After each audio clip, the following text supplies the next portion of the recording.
বলছি দাদা, ওটা তোমার কে হয়? এটা আমার বউ। হ্যাঁ, বউ? ঠিক আছে ঠিক আছে দাদা, তোমার কাজ হয়ে যাবে, তোমাকে টেনশন নিতে হবে না, তুমি দাঁড়াও, তোমার কাজ হয়ে যাবে, ঠিক আছে? অসুবিধার কিছুই নেই। কুঁদরি চোখের দিকে ছেনাগুলোই ভালো।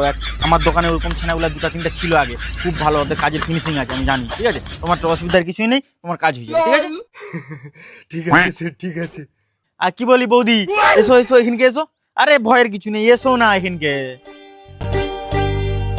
আরে বৌদি, রেগে গেলে হবে? সোনার কাজ, আর যাচাই করে নেবো নি একটু, বুঝতেই তো পারছো সবকিছু। না মানে তুমি এমন ভাবে আরে বৌদি, টেনশন নিচ্ছে কেন?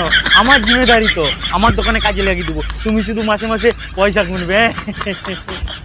তাহলে সেট কবে থেকে আমি কাজে লাগবো? কবে থেকে কাজে লাগবে? এক কাজ করো, তোমাদের কন্ট্যাক্ট নাম্বারটা দাও।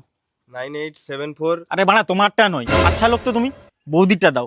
আরে তুমি কোথায় কি কাজে টাজে ব্যস্ত থাকবে, তোমাকে ফোন করলে সবসময় পাবোনি হয়তো, এই নাও বৌদিটা দাও, বৌদি নাম্বারটা দাও তো তোমার। কেন কেন বৌদির নাম্বার কেন? দাদার নাম্বার নিতে হলে নাও, না নিয়ে দরকার নেই। এই তুমি ভিতরে যাও তো, যত সব ঝামেলা মারি, মিয়া মানুষ এমনি বলেনি তোমার। দাদা তোমার নাম্বারটাই বলো, বলো তোমার নাম্বারটাই বলো। ঠিক আছে দাদা, নাম্বার নিয়ে নিলাম, অসুবিধার কিছুই নেই, ফোন করে তাহলে ডেকে নেবো। হ্যাঁ, আজকে তাহলে আসো তাহলে নাকি?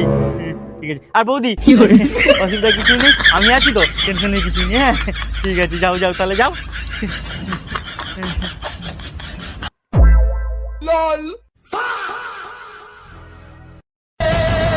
শালা ঝ্যাকাস বুদ্ধি, মালটাকে পটাতেই হবে যে করে হোক, তাতে যদি আমার 200-100 গ্রাম সোনা নিয়েও পালিয়ে যাবে পর, তাতেও চলবে, কিন্তু পটাতেই হবে।